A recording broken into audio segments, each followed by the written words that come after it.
So we are in a cemetery in Glossop today. So this is potentially a really great place to look for grassland fungi.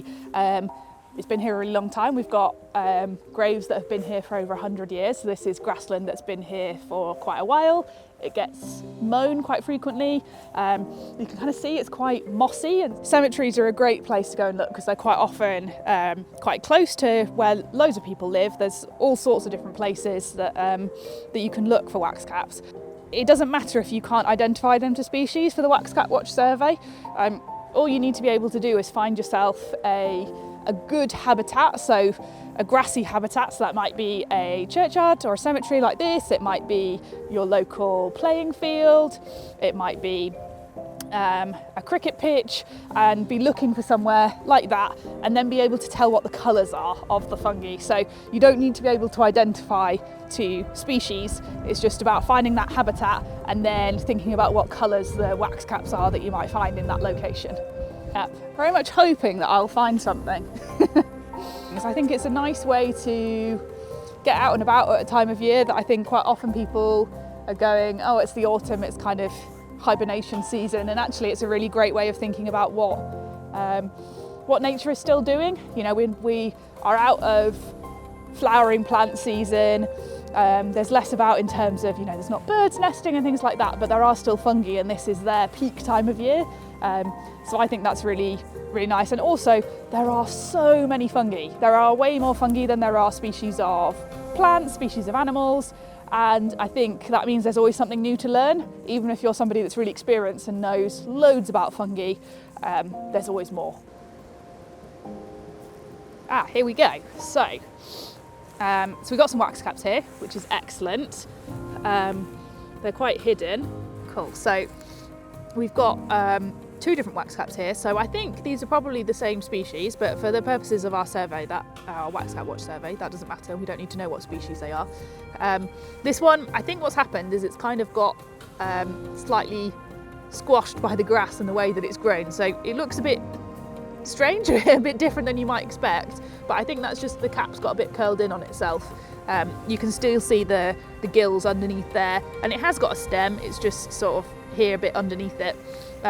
This one looks a lot more how you would perhaps expect your sort of toadstool shape, so you can see the stem of the fungus there, and then the cap here, and then underneath, which we can't really see because it's underneath it, will have gills underneath, but it's that sort of classic toadstool shape is what you're looking for in wax caps. And they're quite chunky and sturdy looking compared with other fungi that you might find in grasslands. So they've got quite a thick stem, which you might also hear called a stipe in some books, and relatively small. You do get some wax caps that are bigger, but quite often they're quite small, which is why you need to walk slowly to kind of keep an eye out. And they do often, not always, but a lot of wax caps, key is in the name, have a waxy texture to the cap, so you can kind of feel that here. Some of them are really gloopy and like really sticky, whereas this one is waxy feeling.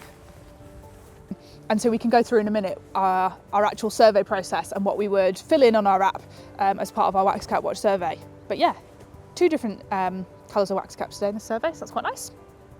So we've done our survey, we've had a look and found our wax cap, so next thing we want to do is actually fill in the survey on our app. So the Waxcap Watch survey is hosted through an app called ArcGIS Survey 123. The instructions of how to download this are all on the Plant Life website.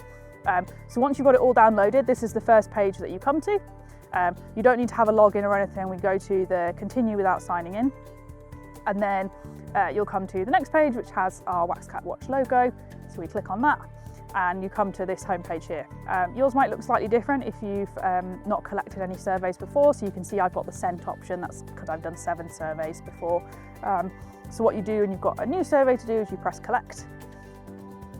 And it'll open up, and you can see at the bottom here there's 5 pages to do. They're all quite short, and you just navigate using these arrows at the bottom here.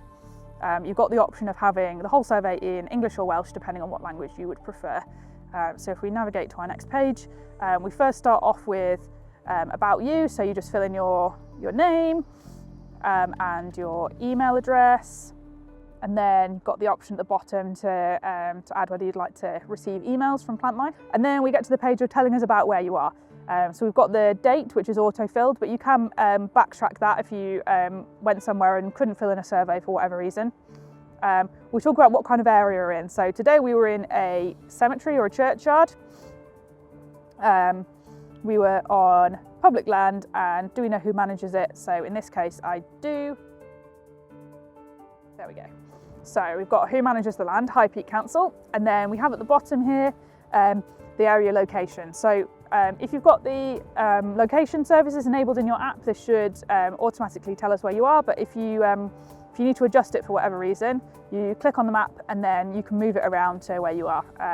This is accurate, it is where it's supposed to be, so we'll just tick the tick and then we will carry on. So then we get to actually talking about what wax caps we found. When we scroll through, it gives you examples of the different colours of wax caps and then yes or no, depending on what you found. And depending on what colours you have, you may get some extra pop-ups with some additional questions.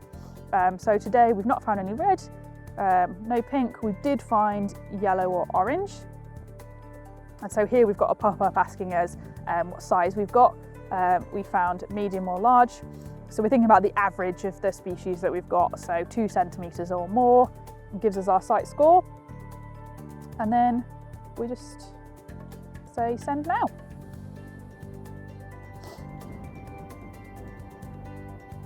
And that's all done. So we've come here today on my lunch break. We've done a 20-minute quick survey of Wax Cap Watch. We found a few wax caps, recorded them on the app, and that survey will now get pinged across to Plant Life, and that'll help us look at the distributions of fungi across the UK and protect those sites that are the most important for grassland fungi. So there are lots of different ways that people can get involved in Wax Cap Watch. The primary way is to do a Wax Cap Watch survey.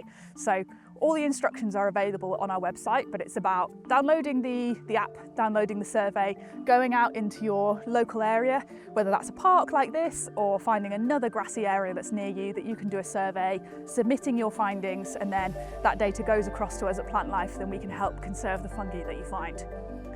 If you've done a survey or you're interested in learning more, there's lots of other ways you can get involved. We have a free online training course on grassland fungi and their habitats that's available on our website, as well as loads of other resources, leaflets, webinars, all kinds of ways that you can learn more about grassland fungi and get involved.